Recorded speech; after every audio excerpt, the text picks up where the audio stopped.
people die. The second largest cause of death is tobacco. According to World Health Organization, every year more than 4 million people die only because of tobacco. Now, based on this, there's a verse of the Quran in Surah Baqarah, chapter number 2, verse number 195, which says, do not make your own hands the cause of your own destruction. That means committing suicide or causing self-loss is prohibited. So based on this verse, today we come to know smoking is nothing but slow poisoning. So based on this verse today, there are more than 400 different fatwas from different parts of the world that smoking is haram. Tobacco is haram. Only in India, where I come from, there the scholars say makruh. Why? Most of them have tobacco. So because many have tobacco, so they say makruh. But today, Saudi Arabia, Egypt, many parts of the world, there are more than 400 fatwas saying that smoking and tobacco in any form, nicotine is haram.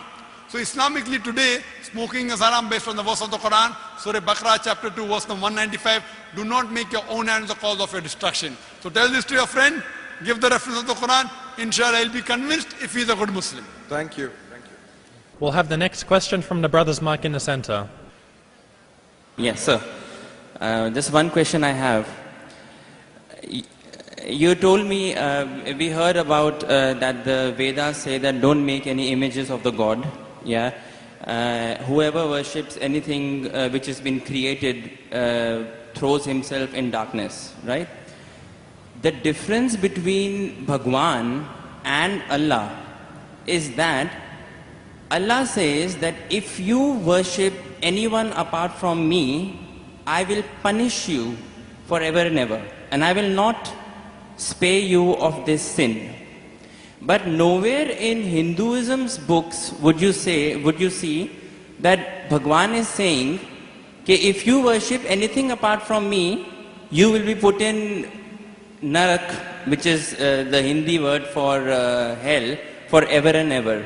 Now why I'm saying that to you is, the concept of God in Islam, Christianity and Judaism is the same, in which he feels bad if anyone worships anything else apart from him. But the concept of the other side of the religions, which is Hinduism, Buddhism or those sides, the concept of God there, I think, is more, the God of those religions is more large-hearted, because he doesn't say to you that I'm going to put you in hell if you don't worship me. Although I understand that it is wrong to worship idols, it is wrong to worship created things. But I do feel that because that, I somehow feel that, Kulhu Allahu Ahad, Allahu Samad, Lam Yalid wa Lam Yulad. Basically God, there is nothing like him, right? So why in the Quran or the Bible or the Jews scripture, we are attributing a human feeling to God that let us say my father gives me everything, he gives me all the money, and I give that money to the poor people, right? Now one day if I forget my father, so my father will feel bad. But this is the human nature. God is more large-hearted than that. Even if I don't worship him, he should have no problems in, he should not put me to hell, because that's egoistic. Egoism is a part of human nature, not of God, is what I feel, according to my roots. Yes. Brother Rahul is an old friend of mine, mashallah. Whenever I come to Dubai, no question answer session goes without him asking a question. He's following me since many years. When I came in 2005, and I came last year, and yesterday night, we had a good session for a couple of hours. And though he didn't mention his name, he's Rahul, mashallah. And we pray that may Allah guide him. Inshallah, may Allah give hidayah. And he asks very good questions. Always difficult questions, very good questions. I like it, it's a challenge for me. He asked me new question. I like challenges. And always I say he asked a good question. This is one of my last questions, sir. One of my last questions. Last question before you accept Islam. One of my last questions. Before you accept Islam. Clarify this, then it just struck me. Actually, I was leaving. He told me he will not accept Islam in public, so I don't know problem. No, it's okay. Will you clarify me on this? I'll clarify with you.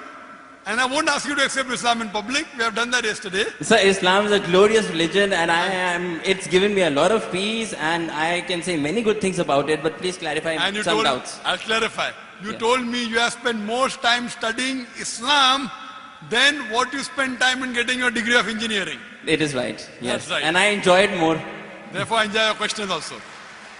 The brother asked a very good question, very attacking, very tricky, difficult question, that he understands that all the religions, Christianity, Islam, Hinduism, say there's no God except one God, don't make images, don't make idols. But Islam goes a step further.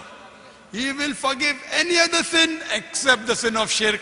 Surah Nisa chapter 4 verse 48, Surah Nisa chapter 4 verse 116. But in Hinduism and Christianity, nowhere does it say that if you do shirk, Allah will not forgive you. Before I ask you a question about large-heartedness, you know, nowhere does the Quran say that if you commit murder, Allah will not forgive you. Brother, nowhere does the Quran say that if you commit murder, Allah will not forgive you. Does it mean that I will go and commit murder? Brother, Repeat again, sorry? nowhere does the Quran say that if you commit murder, it is the second largest sin in Islam. In the major sins, number 2 is committing murder of an innocent human being. Yes. After shirk is murder. Though the Quran says in Surah Ma'idah chapter 5 verse 32 that if anyone kills any innocent human being, unless it be for murder or for creating corruption in the land, it is as though you have killed the whole of humanity. But nowhere does the Quran say that if you commit murder, Allah will not forgive you. Allah will never forgive you.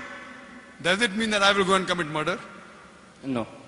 Enough. Same way, when the Vedas don't mention that if you don't do shirk, Allah will not forgive you, you should not do shirk. I understand. But Very what I'm good. saying is, You are an understanding person. I'll come to the large-hearted one afterwards. I haven't answered your full question. I've only answered the first part of your first question. I'll come to your large-heartedness afterwards. yeah, I mean, I'll come to it. That's fine. Yeah. But I like, cutting down the questions so that you understand better. Yes. Or if you understand, the other people also should understand. Sure. You're an intelligent person, I know that. Sure. MashaAllah, engineer Thank done you. from UK. That's what he told me yesterday. Fine. Now coming to your part of large-heartedness. Yes. That in Islam, if you don't do this, I'll punish you. That is a human nature. That if the father gives money to the son, son gives in charity, tomorrow the son doesn't ask about the father, so father feels bad. It's human nature, I agree with you. God is far superior, I agree with you. Yes. So why does God feel bad? Yes. Very good question, very intelligent question. Inshallah you will get convinced. I won't ask you to accept Islam in public. Sure, sure. That we have done that yesterday, fine? Yes. Now, the Quran says, Allah subhanahu wa ta'ala does not require you, you require him. Now Yes. coming to the question, now I'm making your question more easy. Why we have to say Allahu Akbar, Allah is the greatest? See, Allah asks you to say Allahu Akbar, Allah is the greatest. Say tomorrow if you don't say Allah is the greatest, do you think Allah will become less? No. No. Yeah. Whether you say or not, Allah is already the greatest. Irrespective whether you say or not, it will make no difference, not even an iota of difference. He is already the greatest. He will remain irrespective whether you say or not. Why does he ask you to say that is the question. The question is, Allah subhanahu wa ta'ala knows the human psychology. Yes. For example, your mother has a heart attack. And now, you have heard of a very famous heart specialist in the world. Now, if you know he's famous, he will give you some advice for your mother. Another person who's unknown, he comes and gives you advice. Whose advice will you follow? I would follow the advice of the specialist. Yes. Why? Because you know he's number one, he's most famous. Yes. So the reason Allah asks you to praise him is not for his benefit, it's for your benefit. Yes. Because the moment you praise Allah, you will follow his advice.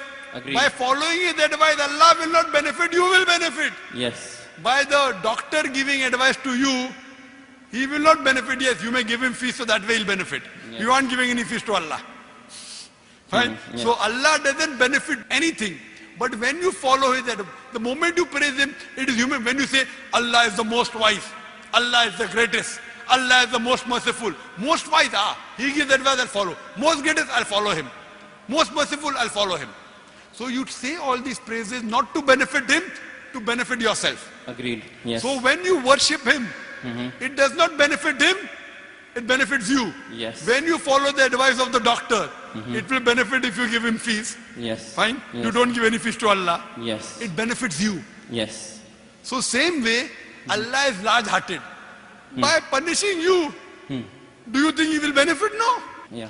By punishing you, he will not benefit. But he is giving you a fear. Why? If you have alcohol, he will punish you. If you have drugs, he'll punish you.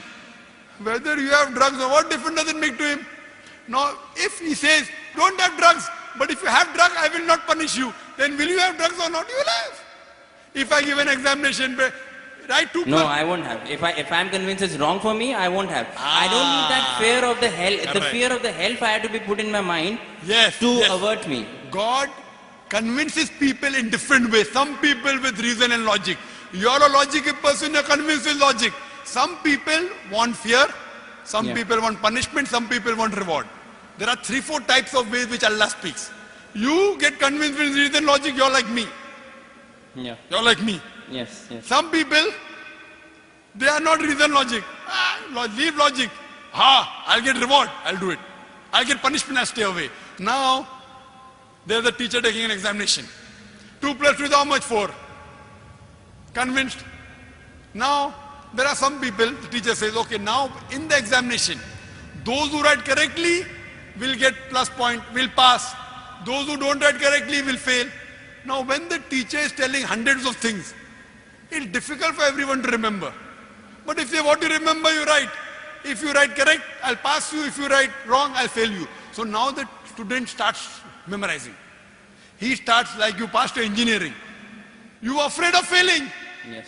If you wouldn't have studied, you would have failed. So teacher said, no problem. Even if you write wrong, I will give you part degree. Will you study? No. Though you're logical, you understand Boyle's law, you understand trigonometry, you understand chemistry, but to remember, you have to stay awake, you have to slog. Teacher said, no problem, you understood? You write in the examination, right or wrong, 2 plus 2 is 3, I will pass you. Will you study? No. The teacher says, now your aim is to get the degree. Yeah. Once you understand, if you fail, you won't get the degree. Yeah. So here Almighty God speaks logically. Some people logically it doesn't make a difference whether hellfire is or heaven is there. They logic. Other people, you do it, you get a reward.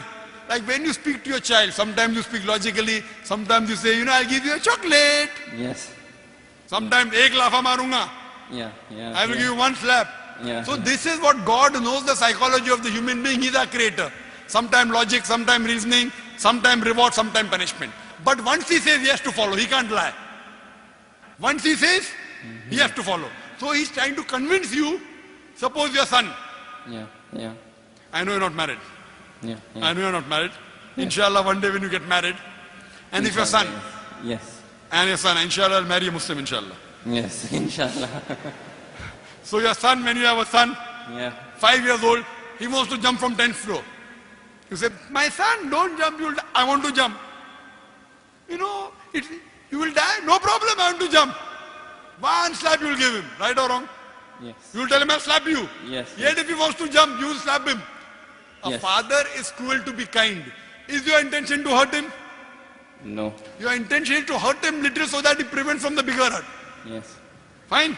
So here if he says, no, I'm only acting. Maybe for small time you will think, I'll punish you and you don't punish him. But if he wants to jump, you will not wait till he jumps. You will give him one tight slap.